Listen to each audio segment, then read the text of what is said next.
ఓం శాంతి 27/9/2024 మధురమైన పిల్లలు, స్మృతి చేసే కృషిని మీరందరూ చేయాలి. మీరు స్వయాన్ని ఆత్మగా భావిస్తూ తండ్రినైన నన్ను స్మృతి చేసినట్లయితే నేను మిమ్మల్ని అన్ని పాపాల నుండి విముక్తులుగా చేస్తాను. ప్రశ్న: సర్వులకు సద్గతినిచ్చే స్థానమేంటి? ఆ స్థానం యొక్క మహత్వం గురించి మొత్తం ప్రపంచమంతటికీ తెలుస్తుంది. జవాబు: ఆబో భూమి సర్వులకు సద్గతినిచ్చే స్థానం. మీరు బ్రహ్మ కుమారీస్ అన్న పేరెదురుగా బ్రాకెట్లో ఇది సర్వోత్తమ తీర్థస్థానం అని రాయొచ్చు. మొత్తం ప్రపంచమంతటి యొక్క సద్గతి ఇక్కడి నుండి జరగనున్నది. సర్వుల సద్గతిదాత అయిన తండ్రి మరియు ఆదం అనగా బ్రహ్మ ఇక్కడ కూర్చుని అందరికీ సద్గతినిస్తారు. ఆదం అనగా ఆత్మి, మనిషి. వారు దేవత కాదు. వారిని భగవంతుడు అని కూడా అనలేరు. ఓం శాంతి. డబుల్ ఓం శాంతి. ఎందుకంటే ఒకటేమో తండ్రిది, ఇంకొకటి దాదాది. ఇరువురి ఆత్మలు ఉన్నాయి కదా. వారు పరమాత్మ, వీరు ఆత్మ. వారు కూడా మనం పరంధామ నివాసులము అన్న లక్ష్యాన్ని తెలియజేస్తారు. ఇద్దరూ ఇలా చెప్తారు. తండ్రి కూడా ఓం శాంతి అంటారు, అలాగే వీరు కూడా ఓం శాంతి అంటారు, పిల్లలు కూడా ఓం శాంతి అంటారు. అనగా ఆత్మలమైన మేము శాంతిధామ నివాసులము. ఇక్కడ వేరువేరుగా కూర్చోవాలి. ఒకరి శరీరాంగం మరొకరికి తగలకూడదు. ఎందుకంటే ప్రతి ఒక్కరి అవస్థకు మరియు యోగానికి రాత్రికి పగలకు ఉన్నంత తేడా ఉంది. కొందరు చాలా బాగా స్మృతి చేస్తారు, కొందరు ఏమాత్రమూ స్మృతి చేయరు. కావున ఎవరైతే ఏమాత్రమూ స్మృతి చేయరో వారు పాపాత్ములు, తమో ప్రధానులు. మరియు ఎవరైతే స్మృతి చేస్తారో వారు పుణ్యాత్ములు, సతోప్రధానులు. ఎంతో తేడా ఉంది కదా. ఇంట్లో కలిసే ఉంటున్నా కాని తేడా అయితే ఉంటుంది కదా. అందుకే భాగవతంలో ఆసురీ పేర్లు ఉన్నాయి. అది ఈ సమయం యొక్క విషయమే. తండ్రి కూర్చుని పిల్లలకు అర్థం చేయిస్తారు. ఇది ఈశ్వరీయ చరిత్ర. దీనినే భక్తి మార్గంలో గానం చేస్తారు. సత్యుగంలో ఏదీ గుర్తుండదు, అన్నీ మర్చిపోతారు. తండ్రి ఇప్పుడే శిక్షణ ఇస్తారు. సత్యుగంలో వీటిని పూర్తిగా మర్చిపోతారు. మళ్ళీ ద్వాపరంలో శాస్త్రాలు మొదలైన వాటిని తయారు చేస్తారు మరియు రాజయోగాన్ని నేర్పించేందుకు ప్రయత్నిస్తారు. కాని రాజయోగాన్నైతే నేర్పించలేరు. దానిని తండ్రి ఎప్పుడైతే సమ్ముఖంగా వస్తారో అప్పుడే నేర్పిస్తారు. తండ్రి ఏ విధంగా రాజయోగాన్ని నేర్పిస్తారు అనేది మీకు తెలుసు. మళ్ళీ 5000 సంవత్సరాల తర్వాత వచ్చి మధురాతి మధురమైన ఆత్మిక పిల్లలు అని ఇలాగే చెప్తారు. ఈ విధంగా మనుషులు మనుషులను ఎప్పుడూ అనలేరు. అలాగే దేవతలు దేవతలను కూడా అనలేరు. ఇలా ఆత్మిక తండ్రే ఆత్మిక పిల్లలతో అంటారు. ఒకసారి పాత్రను అభినయించిన తర్వాత మళ్ళీ 5000 సంవత్సరాల తర్వాత పాత్రను అభినయిస్తారు. ఎందుకంటే మీరు మళ్ళీ మెట్లు దిగుతారు కదా. మీ బుద్ధిలో ఇప్పుడు ఆది మధ్యాంతాల రహస్యం ఉంది. అది శాంతిధామం లేక పరంధామం అని మీకు తెలుసు. భిన్న భిన్న ధర్మాలకు చెందిన ఆత్మలమైన మనమందరము నంబర్వారుగా అక్కడ నిరాకారి లోకంలో ఉంటాము. ఆకాశంలో నక్షత్రాలు ఎలా నిలిచి ఉన్నాయో చూస్తారు కదా. ఆధారమేమీ కనిపించదు. ఆ పైన ఇంకే వస్తువు లేదు. బ్రహ్మతత్వం ఉంది. ఇక్కడ మీరు భూమిపై నిలబడి ఉన్నారు. ఇది కర్మక్షేత్రం. ఇక్కడకు వచ్చి శరీరం తీసుకుని కర్మలు చేస్తారు. తండ్రి అర్థం చేయించారు. మీరెప్పుడైతే నా వారసత్వాన్ని పొందుతారో అప్పుడు 21 జన్మలు మీ కర్మలు అకర్మలుగా అయిపోతాయి. ఎందుకంటే అక్కడ రావణ రాజ్యమే ఉండదు. అది ఈశ్వరీయ రాజ్యం. దానిని ఇప్పుడు ఈశ్వరుడు స్థాపన చేస్తున్నారు.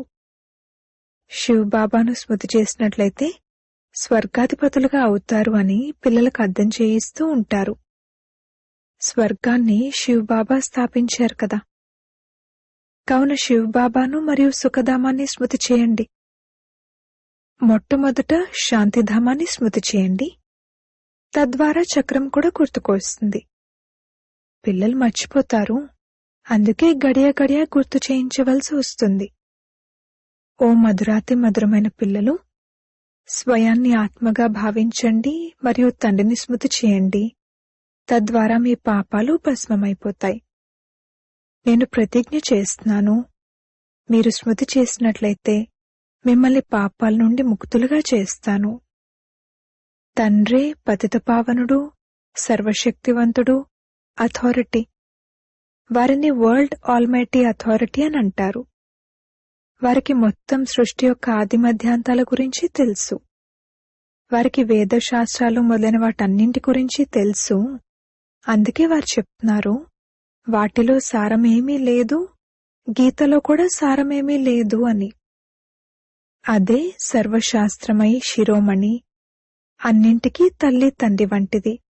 మిగిలినవన్నీ దాని పిల్లలు. ఏ విధంగా మొట్టమొదట ప్రజాపిత బ్రహ్మ ఉన్నారో మిగిలిన వారంతా వారి పిల్లలో, అది అంతే. ప్రజాపిత బ్రహ్మను ఆదం అని అంటారు. ఆదం అనగా ఆద్మి, మనిషి. వారు మనిషి కదా, కావున వారిని దేవత అని అనరు. యాడమ్ను ఆదం అంటారు. భక్తులైతే బ్రహ్మ యాడమ్ను దేవత అని అనేస్తారు. తండ్రి కూర్చుని అర్థం చేయిస్తున్నారు, యాడమ్ అనగా మనిషి. అతను దేవత కాదు, భగవంతుడు కాదు. లక్ష్మీనారాయణులు దేవతలు. దేవీ దేవతా ధర్మం స్వర్గంలో ఉంది. అది కొత్త ప్రపంచం కదా. అది ప్రపంచ అద్భుతము. మిగిలినవన్నీ అయితే మాయ అద్భుతాలే. ద్వాపరం తర్వాత మాయ అద్భుతాలుంటాయి. ఈశ్వరీ అద్భుతం హెవెన్, స్వర్గం.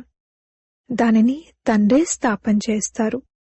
ఇప్పుడు స్థాపన జరుగుతుంది. ఈ దిల్వాడ మందిరం ఏదైతే ఉందో దీని విలువల గురించి ఎవరికీ తెలీదు. మనుషులు యాత్రలు చేయడానికి వెళ్తారు. అన్నింటికన్నా మంచి తీర్థస్థానం ఇదే. మీరు బ్రహ్మకుమారి ఈశ్వరీయ విశ్వవిద్యాలయం ఆబూ పర్వతం అని రాస్తారు కదా. అలాగే బ్రాకెట్లో సర్వోత్తమ తీర్థస్థానం అని కూడా రాయాలి. ఎందుకంటే సర్వుల సద్గతి ఇక్కడి నుండే జరుగుతుందని మీకు తెలుసు. ఇదెవ్వరికీ తెలియదు. ఏ విధంగా గీత సర్వశాస్త్రమయ శిరోమణియో అలాగే సర్వతీర్థాలలో కల్లా శ్రేష్టమైన తీర్థం ఆబు. మనుషులిది చదివితే అటువైపు వారి ధ్యాస వెళ్తుంది.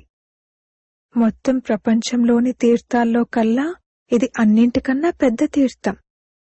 ఇక్కడ తండ్రి కూర్చుని సర్వుల సద్గతిని చేస్తారు.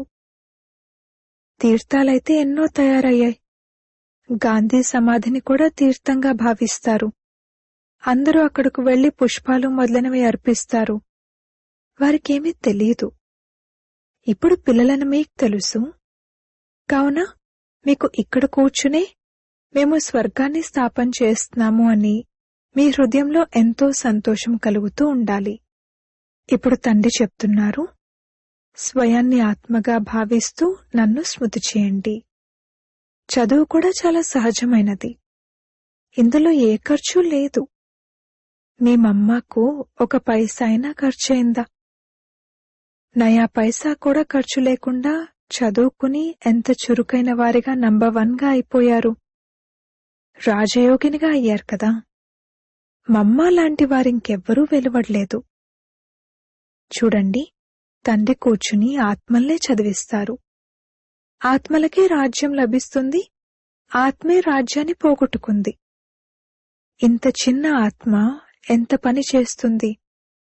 అన్నింటికన్నా చెడ్డ పని వికారాల్లోకి వెళ్లడం. ఆత్మ 84 జన్మల పాత్రను అభినయిస్తుంది. చిన్న ఆత్మలో ఎంతటి శక్తి ఉంది!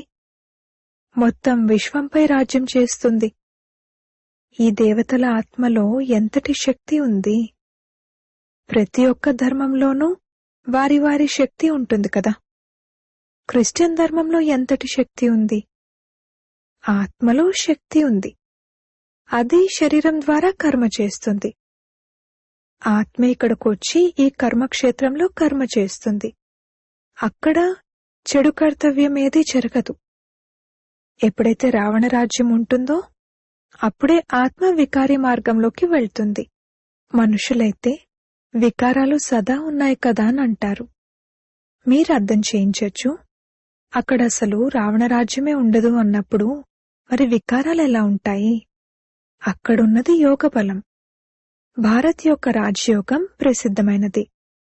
చాలామంది నేర్చుకోవాలనుకుంటారు, కానీ మీరు నేర్పించినప్పుడే నేర్చుకోగలుగుతారు.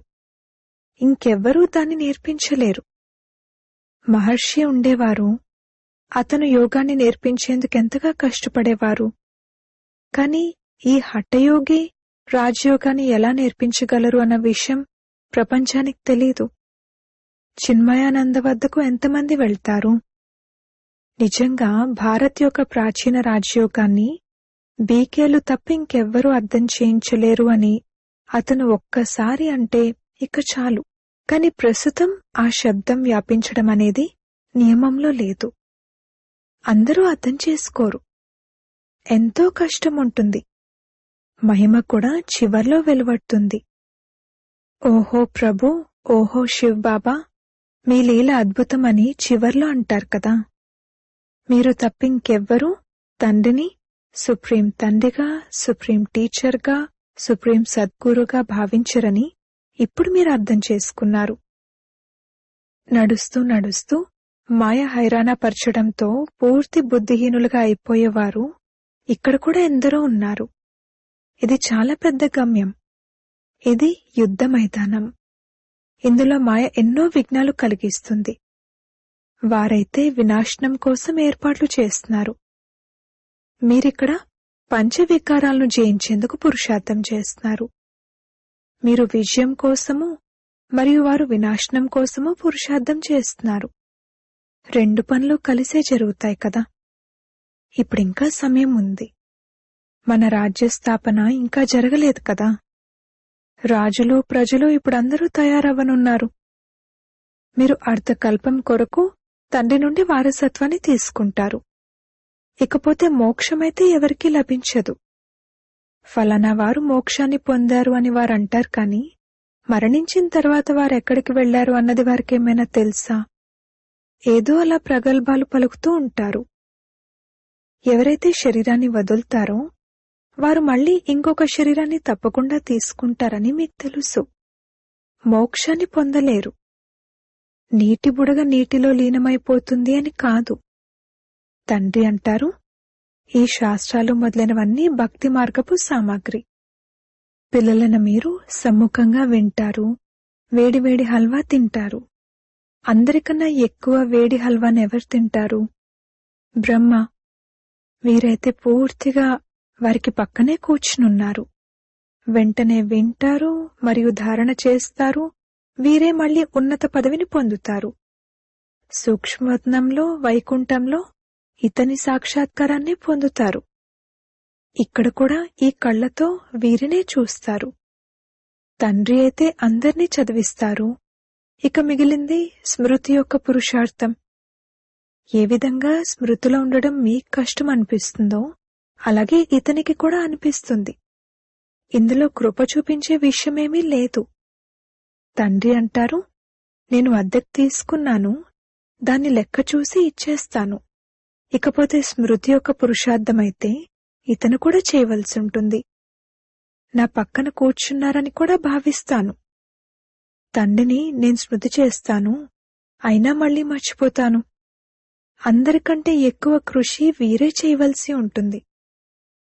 యుద్ధ మైదానంలో మహారథులు, పహల్వాన్లు ఎవరైతే ఉంటారో, ఉదాహరణకు హనుమంతుడున్నారు కదా, అతన్నే మాయ పరీక్షించింది. ఎందుకంటే అతను మహావీర్. ఎంత ఎక్కువ పహల్వాన్లుగా ఉంటారో అంత ఎక్కువ మాయ పరీక్ష తీసుకుంటుంది. తుఫాన్లు ఎక్కువ వస్తాయి.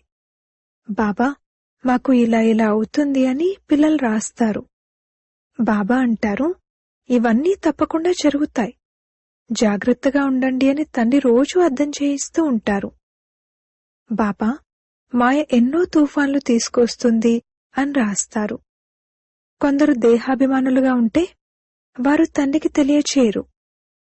మీరిప్పుడు చాలా తెలివైన వారిగా అవుతారు. ఆత్మ పవిత్రంగా అవ్వడంతో ఇక శరీరం కూడా పవిత్రమైంది లభిస్తుంది. ఆత్మ ఎంత చమత్కారిగా అవుతుంది.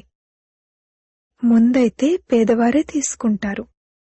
తండ్రి కూడా పేదల పాలిటి పెన్నిది అని మహిమ చేయబడతారు.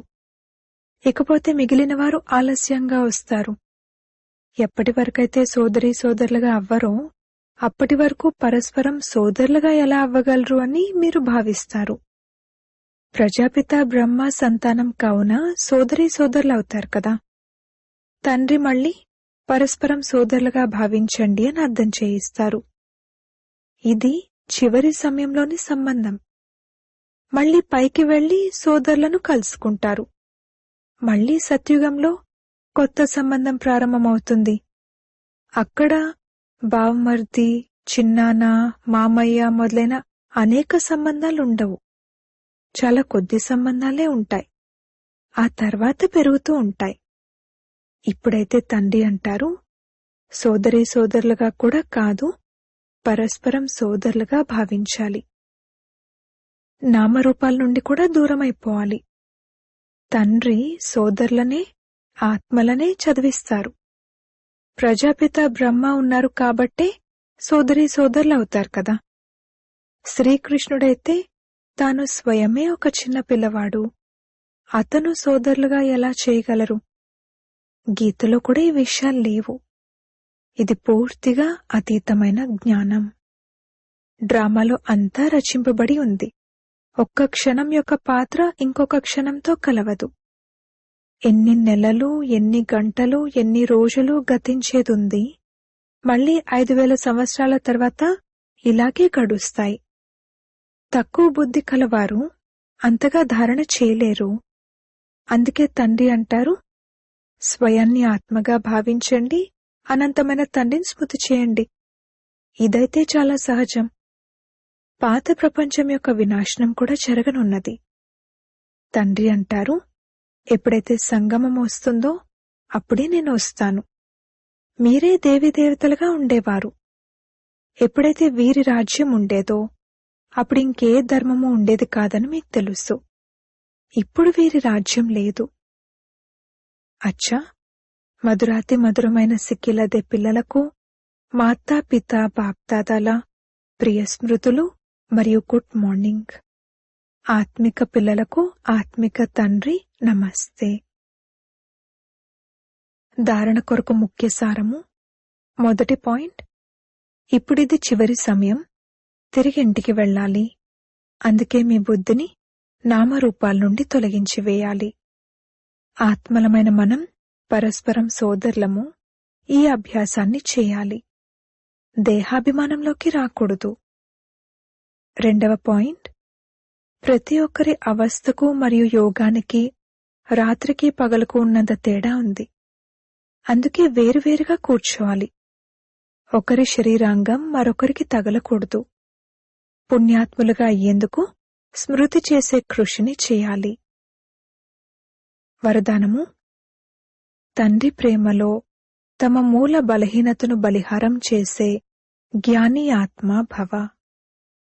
బాప్దాదా చూస్తున్నారు, ఇప్పటికీ పంచవికారాలకు సంబంధించిన వ్యర్థ సంకల్పాలు మెజారిటీకి నడుస్తున్నాయి.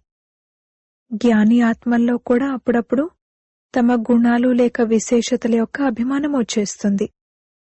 ప్రతి ఒక్కరికి తమలోని మూల బలహీనత మరియు మూల సంస్కారం గురించి తెలుసు కూడా. ఆ బలహీనతను తండ్రి ప్రేమలో బలిహారం చేయటం, ఇదే ప్రేమకు రుజువు. స్నేహి మరియు జ్ఞాని ఆత్మలు తండ్రి ప్రేమలో వ్యర్థ సంకల్పాలను కూడా బలిహారం చేస్తారు. స్లోగన్, స్వమానమనే సీట్పై స్థితులై సర్వులకు గౌరవాన్నిచ్చే గౌరవనీయులైన ఆత్మలుగా అవ్వండి. ఓం శాంతి.